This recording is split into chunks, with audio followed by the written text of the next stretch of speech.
고린도전서 6장 1절부터 11절에 있는 말씀으로 큐티인 제목은 소송의 문제입니다. 고린도 교회에서 성도들 사이에 발생한 다툼을 해결하고자 세상 법정에 고발하는 일이 있었습니다.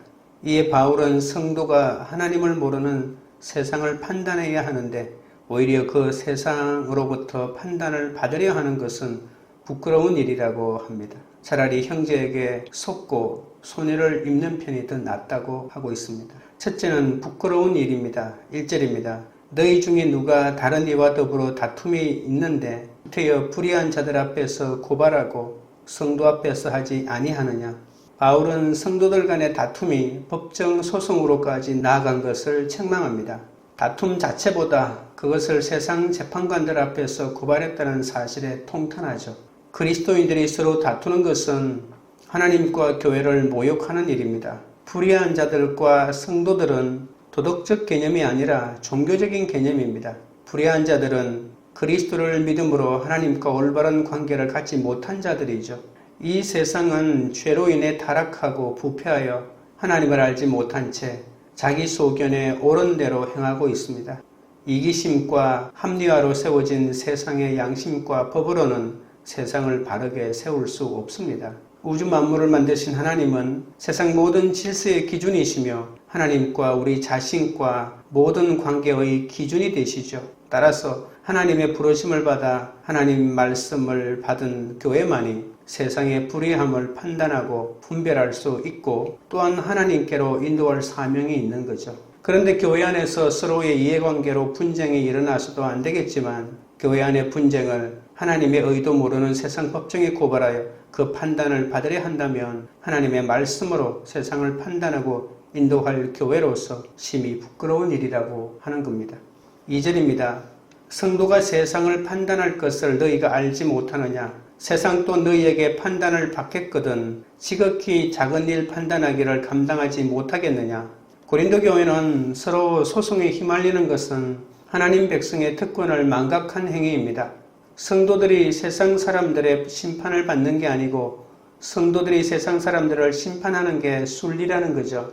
어제 큐티 본문인 5장 12절 13절에서 바울은 교회 밖의 불신자들 심판은 하나님께 맡기고 그들을 심판하지 않는다고 했잖아요. 그런데 여기에서는 성도들이 세상 사람들을 심판한다고 말하고 있습니다. 왜 그렇게 말할까요? 5장은 그리스도인들이 현재 세상 사람들의 부도덕함을 비판할 필요가 없다는 뜻이고 오늘 성도들이 세상을 심판한다는 것은 종말에 하나님의 백성이 주님의 최후 심판에 참여한다는 그런 말입니다. 종말의 성도는 주와 함께 세상을 심판하고 왕노릇할 것입니다. 교회는 십자가의 도로 세상을 판단한다는 거죠. 종말의 세상을 심판할 사람들이 그들 가운데 일어나는 지극히 작은 갈등을 판단할 능력이 없다는 것은 말이 안 되는 겁니다. 3절부터 6절입니다. 우리가 천사를 판단할 것을 너희가 알지 못하느냐. 그러하거든 하물며 세상 일이랴. 그런즉 너희가 세상 사건이 있을 때에 교회에서 경히 여김을 받는 자들을 세우느냐. 내가 너희를 부끄럽게 하려 하여 이 말을 하노니 너희 가운데 그 형제간의 일을 판단할 만한 지혜 있는 자가 이같이 하나도 없느냐. 형제가 형제와 더불어 고발할 뿐더러 믿지 아니하는 자들 앞에서 하느냐. 천사들 가운데 좋은 천사들도 있고 사탄의 종노릇하는 나쁜 천사들도 있지 않습니까? 하나님의 최후 심판 때는 사람들뿐 아니라 천사들도 심판을 받습니다. 하나님의 최후 심판에 동참할 성도들은 천사들마저도 심판하는데 형제들끼리 다투면서 세상 법정에 그 판단을 맡길 수가 있겠냐는 말이죠. 성도들의 일상생활에 관계된 사건이 생겼을 때 교회에서 아무런 존경도 받지 못하는 자들을 판사로 세우느냐고 말합니다. 그리스도인들이 자신들의 다툼을 판정해 주도록 불신자들을 심판자로 세우는 일은 있을 수 없습니다. 왕같은 제사장이 형제간의 다툼을 해결하려고 세상 법정에 고발하는 것은 부끄러운 일이기 때문입니다. 서로 지혜를 자랑하며 날뛰는 고린도 교인들이 어찌하다 이게 이 지경이 됐을까요? 예나 지금이나 자기 자랑하는 교회치고 그 내면의 실제는 자랑하고 있는 사실과는 반대인 경우가 참 많습니다. 고린도 교회의 실상은 형제들 사이의 갈등을 잘 판정해 줄 지혜로운 자가 있기는커녕 형제가 형제와 더불어 송사하고 그것도 불신자들 앞에서 송사하고 있습니다. 한 교회의 교인들이 교회 안의 형제들보다는 교회 밖의 불신자들로부터 공정한 판단과 정당한 해결을 얻을 가능성이 더 크다고 생각한다면 그 교회는 어떻게 되겠습니까? 오늘을 마지막처럼 생각하면 이 땅에서의 다툼은 지극히 작은 일입니다.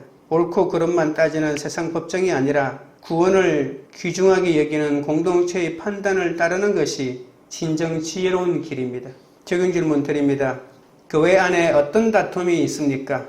그 다툼을 해결하려고 법정 소송이나 세상의 도움을 구합니까? 아니면 교회 공동체에 솔직히 구하며 공동체의 판단을 받고 따릅니까? 둘째는 더 나은 길입니다. 7절입니다. 너희가 피차 고발함으로 너희 가운데 이미 뚜렷한 허물이 있나니 차라리 불의를 당하는 것이 낫지 아니하며 차라리 속는 것이 낫지 아니하냐. 누가 이 다툼을 판단하느냐도 중요하지만 우리가 공동체에서 서로 고발하는 것 자체가 이미 하나님의 영광을 가리는 뚜렷한 허물임을 깨닫는 것이 더 중요합니다. 교회 안에서 성도들 사이에 다툼이 발생하게 될 때 교회 공동체 안에서 하나님의 말씀을 따르는 것이 원칙입니다. 하나님의 뜻을 공동체에게 묻지 않고 서로 세상 법정에 고발한다면 이겨도 이긴 것이 아니죠.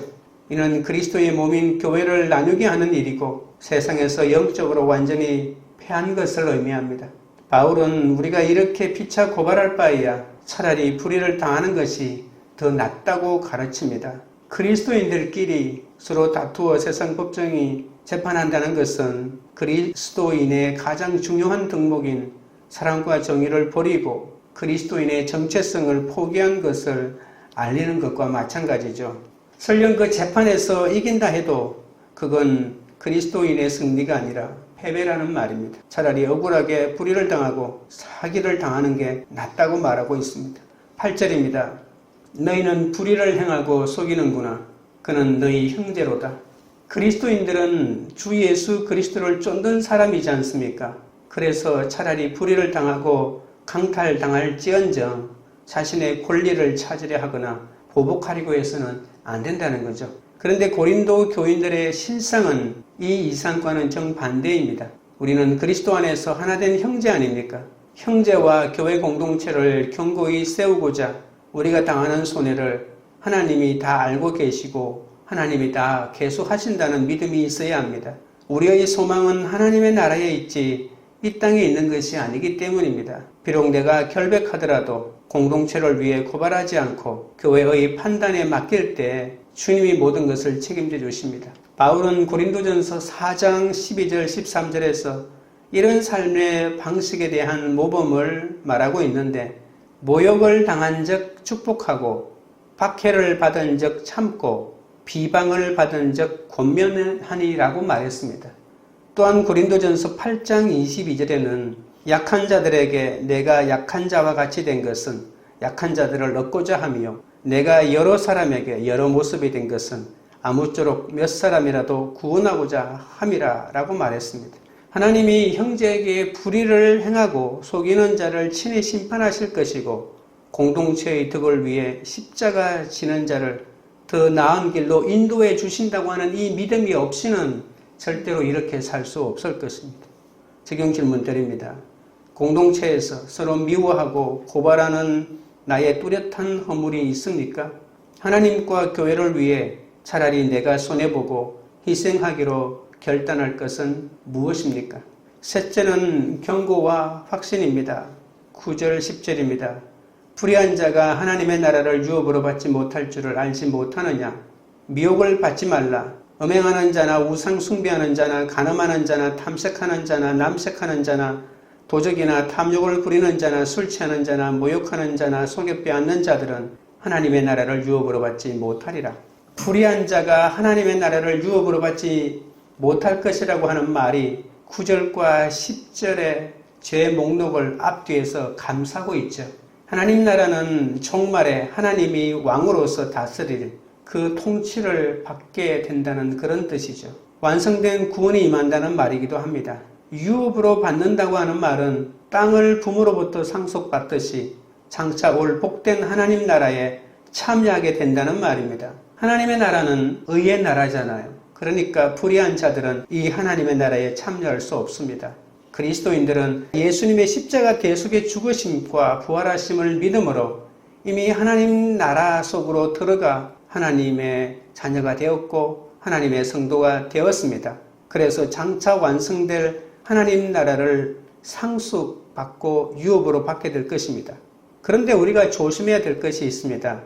우리가 이 땅에서 지금 하나님 나라에 계속 머물러 있어야 한다는 것입니다. 하나님 앞에 계속 서 있어야 합니다. 하나님 나라에 들어가기 위해서 지금 들어갔다 하더라도 하나님의 말씀대로 계속 살지 않는데도 우리가 나중에 하나님 나라에서 완전한 통치를 받는다고 생각하는 것은 착각입니다. 지금 고린도 교인들이 착각하는 것이 바로 그것이잖아요. 완전한 구원을 이룬 게 아닙니다, 우리는. 그런데 고린도 교인들은 성령 받았다고, 은사 받았다고, 완전한 구원을 이루었다고 확신하면서 육신은 구원받을 것이 아니니 육신은 마음대로 도덕적인 삶을 살지 못하는 그들의 형편을 지금 바울이 말하고 있는 것이죠. 우리가 하나님 나라에 있다고 하면서 하나님의 통치를 받지 않는다면 어떻게 되겠습니까? 그럼 도대체 하나님의 통치는 뭘까요? 하나님의 통치는 간단합니다. 하나님을 사랑하고 이웃을 사랑하는 삶을 사는 것이죠. 이웃을 사랑하지 않고 하나님을 사랑하지 않는데 교회에 다닌다고 해서 하나님의 통치를 받는 게 아닙니다. 이웃을 사랑하지 않고 오히려 하나님이 싫어하는 음행과 우상숭배와 간음과 동성애에 빠져 있다면 하나님 자녀의 자격이 사라지고 종말에 하나님 나라에서 탈락하게 된다는 엄중한 경고를 하고 있는 것이죠. 우리가 받을 유업은 이 땅에 있는 것이 아니라 하나님 나라입니다. 불의한 자는 이 하나님의 나라를 상속받을 수 없습니다. 불의한 자는 육적이고 영적인 음행과 동성애를 행하는 자들, 그리고 이기심과 욕심에 따라 공동체와 이웃에게 해를 끼치는 자들이라고 오늘 바울이 분명하게 언급하고 있죠. 이런 일을 행하고도 나 하나님 나라에 들어갈 수 있다는 말에 절대로 스스로 속지 말아야 합니다. 바울은 5장 11절에서 6가지의 죄악을 말한 적이 있습니다. 그런데 여기에서는 4가지를 추구하여 10가지 죄악을 말하고 있죠. 간음하는 자는 혼인관계 밖에서 성적관계를 범하는 자들입니다. 이 간음은 십계명에도 들어가 있는 가장 큰 죄라고 볼 수가 있죠. 탐색과 남색은 동성애라고 보아야 합니다. 동성애는 죄악이 아니라고 말하는 사람들이 있잖아요. 그런데 레위기 18장 22절에서 너희 여자와 동침함 같이 남자와 동침하지 말라, 이는 가증한 것이니라고 했고, 레위기 20장 13절에도 누구든지 여인과 동침하든 남자와 동침하면 둘 다 가증한 일을 행함인즉 반드시 죽일지냐라고 이렇게 명확하게 말하고 있습니다. 그런데도 불구하고 어떤 학자들은 레위기의 규정들은 그리스도인에게 전혀 효력이 없다고 말하면서 동성애 규정은 우리한테 해당되지 않는다고 말합니다. 여러분, 레위기는 동성애를 말하면서 근친상간에 대한 죄도 같은 맥락에서 자세히 다루고 있는데, 그럼 그리스도인에게 근친상간도 죄가 아니란 말입니까? 구약에서 레위기에서 말하고 있는 죄는 그리스도인하고 해당 안 되니까 그러면 근친상간도 괜찮고 그러면 살인해도 괜찮단 말입니까? 동성애는 이런 맥락 속에서 말하고 있는 것입니다. 지금 우리가 살고 있는 사람과의 관계 속에서 일어나고 있는 일인데 다른 것은 다 괜찮은데 동성애만은 현재 그리스도인에게 해당되지 않는다고 하는 말은 궤변입니다. 바울은 고린도 교회의 근친상간뿐 아니라 동성애를 한다는 말에 충격과 공포를 느꼈을 겁니다. 바울은 동성애를 수치스러운 열정이요, 부끄러운 일이요, 본성에 거슬리는 것이라고 로마서 1장에서 말하고 있지 않습니까? 죄 가운데 머물기를 고집하며 회개를 거부하고 공동체를 멸시하면 하나님의 나라를 유업으로 받지 못합니다. 표적이나 지혜만 있으면 마음대로 살아도 좋다는 미혹을 받지 말아야 하는 것이죠. 음행과 우상숭배, 탐욕으로 남을 해하는 죄를 반드시 회개해야 합니다. 하나님의 뜻대로 살지 않고 죄를 지으면서도 하나님 나라에 들어가 그리스도와 함께 왕노릇하는 양 착각하며 영적으로 들떠 온갖 죄에 대한 경각심을 잃어버리고 사는 고린도 교인들에게 어떤 구원의 보장도 없습니다. 우리가 구원파처럼 한번 구원은 영원한 구원이라고 외쳐서는 절대로 안 됩니다. 처음에 예수를 믿다가 죄를 지으면서 그래도 나는 구원받았다고 말씀을 무시해버린다면 그 사람의 미래를 누가 장담하겠습니까? 바울은 마지막에 불의한 자들은 하나님 나라를 유업으로 받지 못하리라고 하는 것을 모르느냐라고 다시 한번 경고하고 있습니다. 11절입니다. 너희 중에 이와 같은 자들이 있더니 주 예수 그리스도의 이름과 우리 하나님의 성령 안에서 씻음과 거룩함과 의롭다 하심을 받았느니라. 엄중한 경고 뒤에 바울은 고린도 성도들을 향한 확신을 말하고 있습니다. 전에는 불의한 자로 살았지만 이제는 그리스도와 성령 안에서 씻음과 거룩함과 의롭다 하심을 받았다고 말하는 것이죠. 여러분 11절은 원어에서 보면 그러나라고 하는 표현이 3번이나 되풀이되어 나타납니다. 우리말 성경에는 그 뜻을 잘 못 살리고 있죠.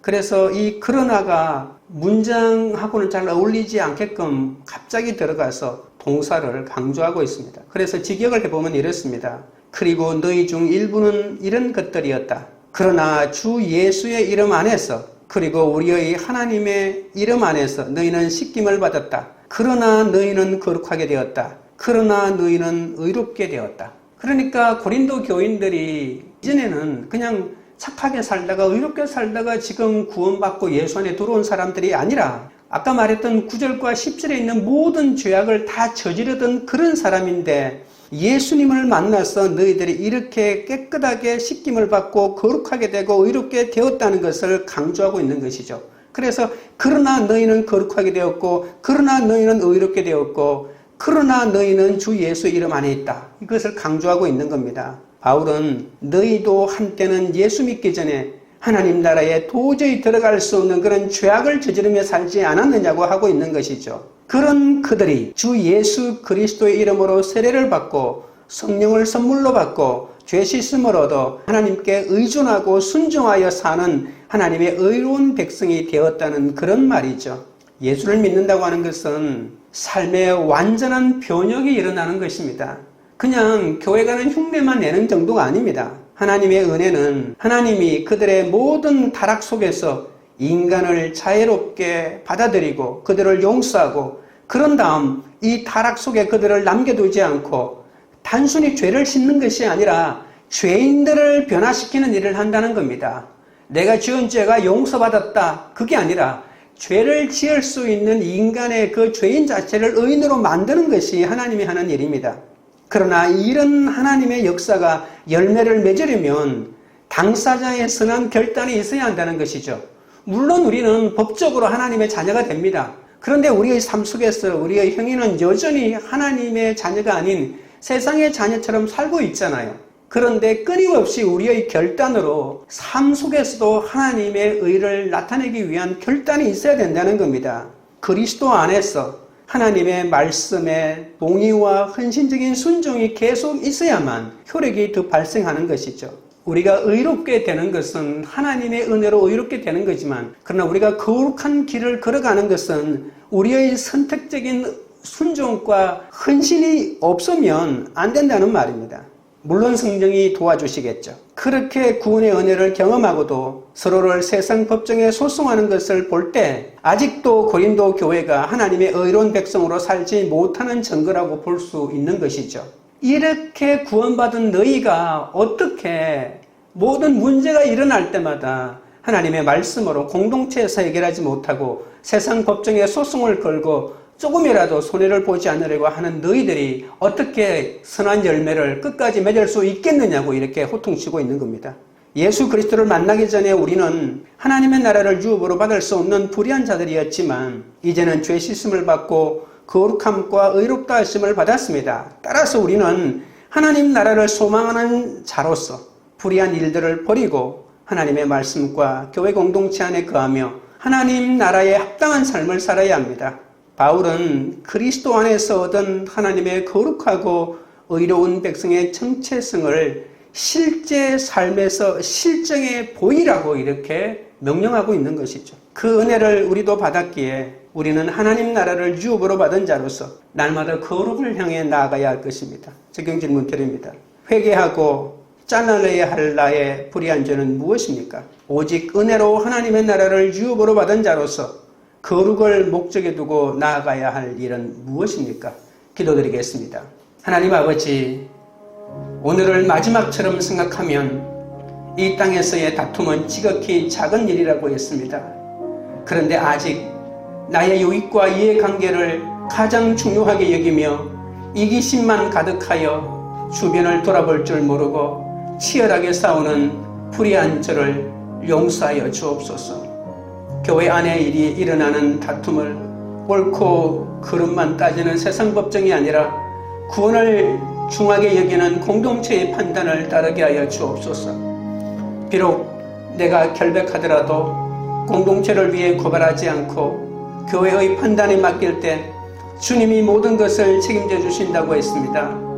성도와 교회가 얼마나 존귀한지를 깨닫고 공동체를 견고히 세우고자 차라리 내가 십자가를 지고 불의와 속임당하기를 기뻐하며 장차 유업으로 받을 하나님 나라를 바라보게 하여 주옵소서. 불의한 내 죄를 날마다 말씀과 성령 안에서 씻으며 하나님의 나라를 유업으로 받은 자답게 불의한 일을 버리고 하나님 나라에 합당한 삶을 살도록 우리를 붙들어 주옵소서. 주님의 은혜를 받은 사람답게 말과 신분으로만 하나님의 자녀 행세를 하지 않게 하시고 하나님의 나라를 유업으로 받은 자로서 날마다 거룩을 향해 나아가게 하여 주옵소서. 관계 우리들 교회가 교회 안에 다툼을 해결하려고 법정 소송이나 세상의 도움을 구하는 그런 공동체가 되지 않게 하여 주옵소서. 우리 허물을 용서하시고 형제간의 일을 판단할 지혜와 믿음을 더하여 주옵소서. 은혜로 하나님의 나라를 유업으로 받은 자로서 거룩한 삶을 살고 하나님이 정하신 질서를 세상에 바로 세워나가는 사명을 감당하는 그런 공동체가 되도록 역사하여 주시옵소서. 예수 그리스도 이름으로 기도드리옵나이다. 아멘.